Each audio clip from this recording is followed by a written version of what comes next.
আসসালামু আলাইকুম রহমতুল্লাহি বারাকাতু। প্রিয় শ্রোতা, আশা করি আপনার সবাই ভালো আছেন। আমিও আল্লাহর অশেষ রহমতে আলহামদুলিল্লাহ ভালো আছি।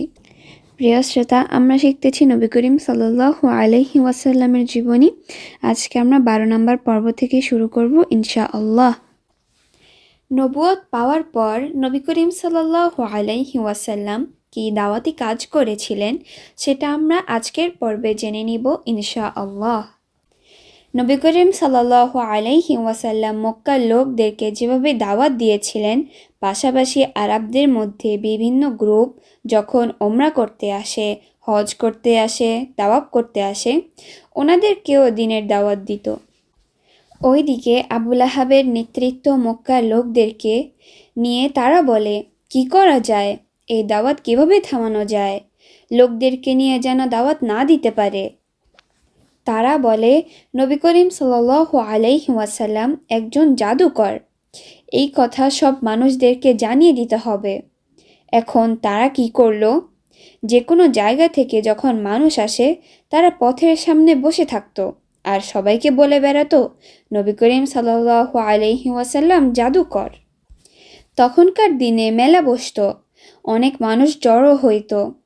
হঠাৎ দেখলেন একজন লোক সবাইকে কালিমার দাওয়াত দিতেছিলেন এবং পরবর্তীতে আরেকজন লোক এসে বলে, তোমরা এই লোকের কথা শুনিও না।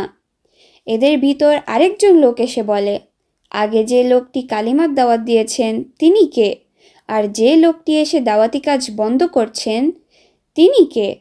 তখন লোকেরা বলল, যে লোকটি দাওয়াতি কাজ বন্ধ করে দিল সে আরও বলেন, তোমরা এই লোকের কথা বিশ্বাস করিও না, এই লোক মিথ্যাবাদী, পাগল, জাদুকর। সেই লোক আর কেউ নয়, নবী করিম সাল্লাল্লাহু আলাইহি ওয়াসাল্লামের আপন চাচা আবু লাহাব, নবী করিম সাল্লাল্লাহু আলাইহি ওয়াসাল্লামের দুশমন, শত্রু। একদিন নবী করিম সাল্লাল্লাহু আলাইহি ওয়াসাল্লাম সমাজের কিছু লিডারদেরকে নিয়ে বৈঠকে বসছিলেন। তাদের মধ্যে একজন লোক ছিলেন আবদুল্লাহ ইবনে উম্মে মাকতুম রাদিয়াল্লাহু। তিনি ইসলাম কবুল করে ফেলেছেন।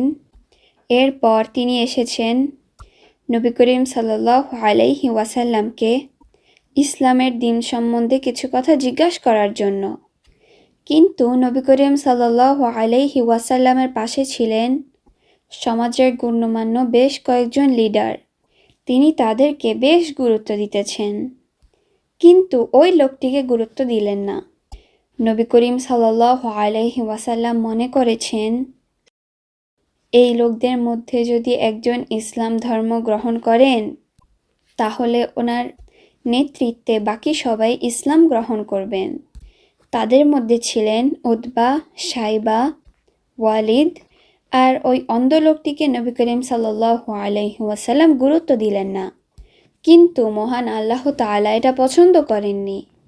পরবর্তীতে সূরা নাজিল করেছেন সূরা আবাসা। আল্লাহ তাআলা বলেন, আবাসা ওয়া তাওয়াল্লা, তিনি বিরক্তি ভাব প্রকাশ করলেন। পরের আয়াতে মহান আল্লাহ বলেন, তিনি তার থেকে মুখ ফিরিয়ে নিলেন। একজন অন্ধ লোক এসেছেন, তার কথাতে তিনি গুরুত্ব দিলেন না।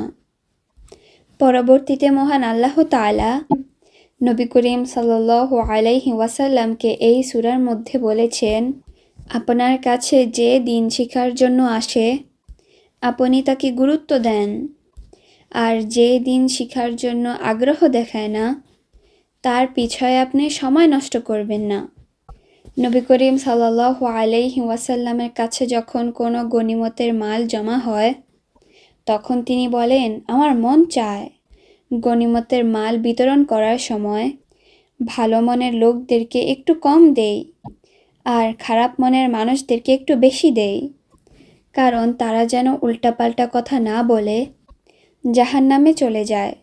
এই জন্য তাদের মন ঠিক রাখার জন্য এই কাজটি করতে মন চায়।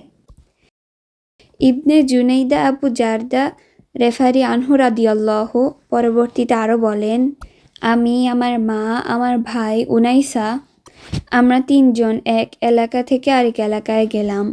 আমাদের মধ্যে আমার ভাই উনাইস বললেন, আমার মক্কায় একটু কাজ আছে, আপনারা এখানে থাকেন, আমি ওখান থেকে কিছু খোঁজ খবর নিয়ে আসি। আবু জারদা বলেন, আমার ভাই যে গেলেন, অনেক দিন পর, বেশ কয়েকদিন পর আসলেন। ভাইকে বলেন, এত দেরি করলেন কেন? কি ছিল মক্কায়? আমি এমন এক লোককে পেলাম, তুমি যে কিছু একটা খুঁজো, শহীদিন। সেই লোক বলে আল্লাহ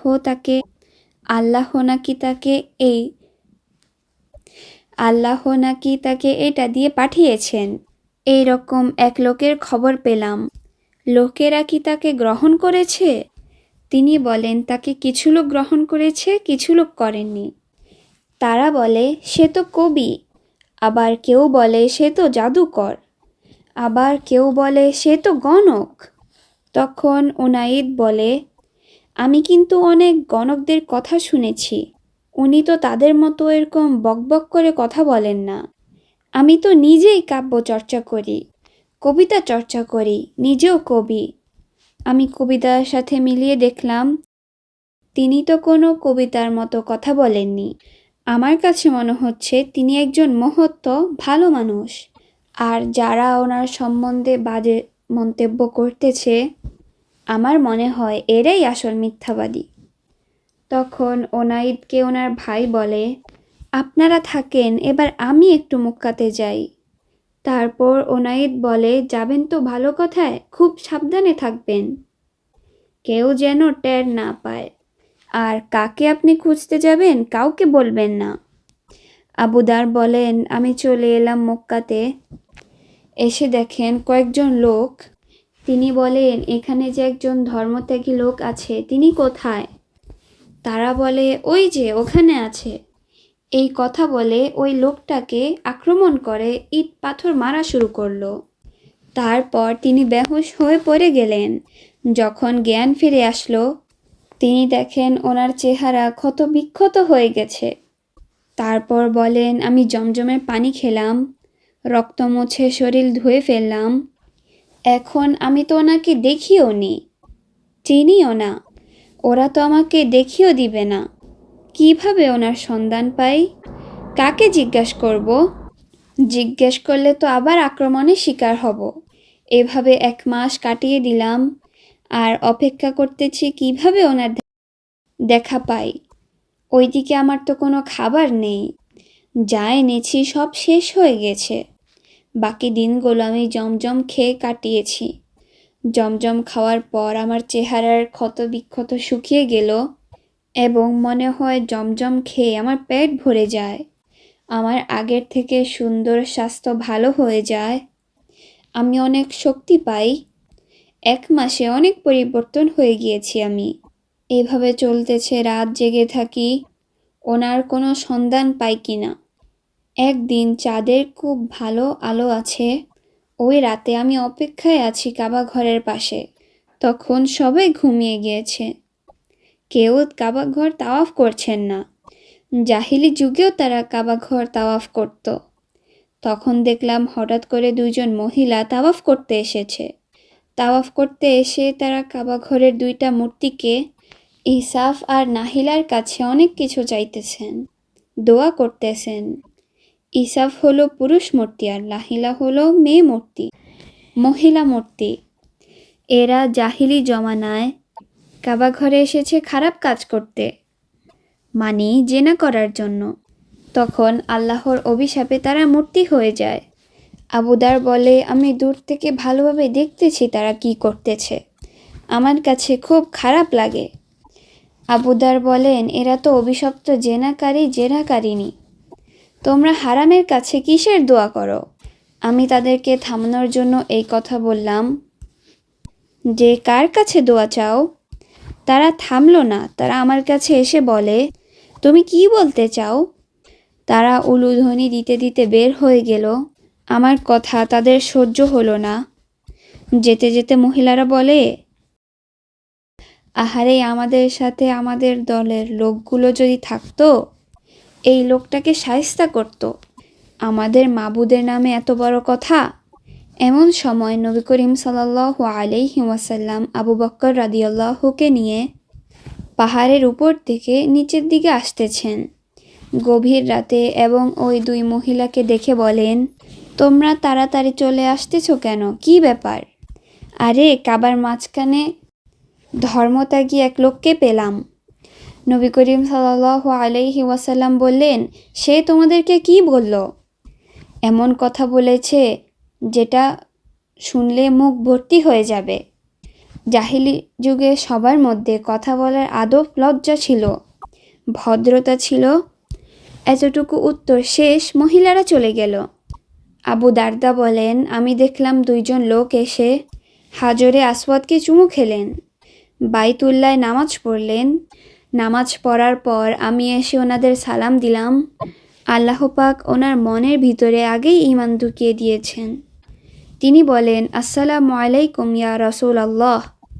তখন নবী করিম সাল্লাল্লাহু আলাইহি ওয়াসাল্লাম বলেন, ওয়ালাইকুম আসসালাম। আরে আপনি কোন দেশ থেকে এসেছেন? লোকটি বলে, আমি কবিরার লোক। এই কথা শুনে ওনার হাত তাকে কপালে মারলেন। আবু যার বলে, আমি এই অবস্থা দেখে চিন্তায় পড়ে গেলাম। আমার মনে হয় আমার পরিচয়টা দেওয়ার পরে উনি পছন্দ করেননি। আমার এরকম আশঙ্কা হয়ে গেল। তারপর তিনি বলেন, আপনি কবে থেকে এসেছেন এখানে? কতদিন ধরে? আমি বললাম, আমি 1 মাস ধরে এখানে আছি। আপনি এতদিন যে এখানে আছেন, কি খাবার খান? তিনি বলেন, আমি যে খাবার এনেছি সব শেষ হয়ে গেছে। আমি এরপর থেকে শুধু জমজমের পানি খেয়ে আছি। জমজমের পানি খাওয়ার পর আমার সব খিদা নিবারণ হয়ে যায়। আমার কোনো খিদাই লাগে না।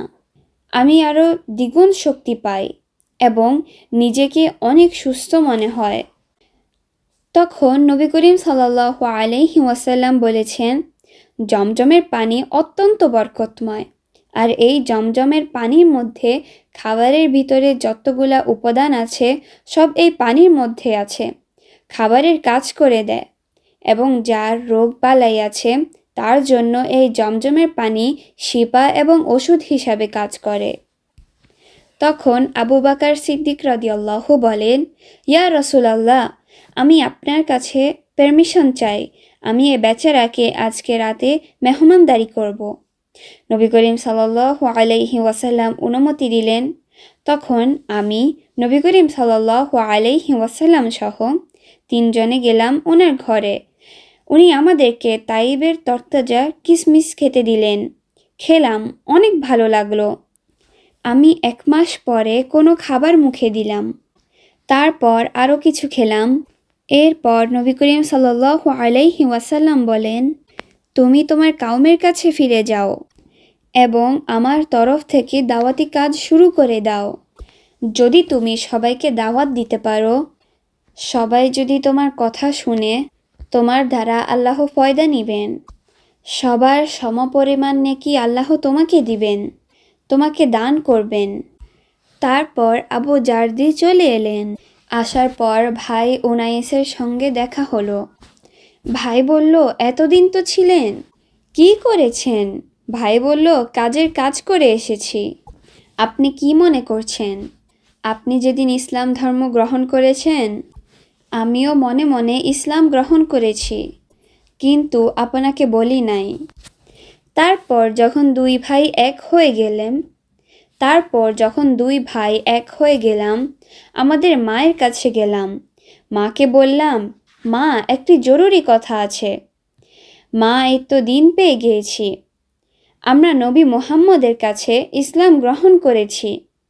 মা বললেন, তোমাদের দিনের ব্যাপারে আমার কোনো আপত্তি নাই।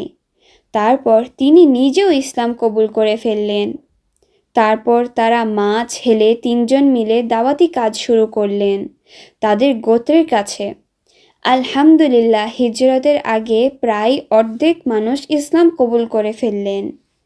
আজ এ পর্যন্ত। আপনারা সবাই ভালো থাকেন, সুস্থ থাকেন, আমার জন্য দোয়া করবেন, আমার আম্মু আমার আব্বুর জন্য দোয়া করবেন। পরবর্তী ভিডিওতে দেখা হবে। আল্লাহ হাফেজ। আসসালামু আলাইকুম ওয়া রাহমাতুল্লাহি ওয়া বারাকাতুহু।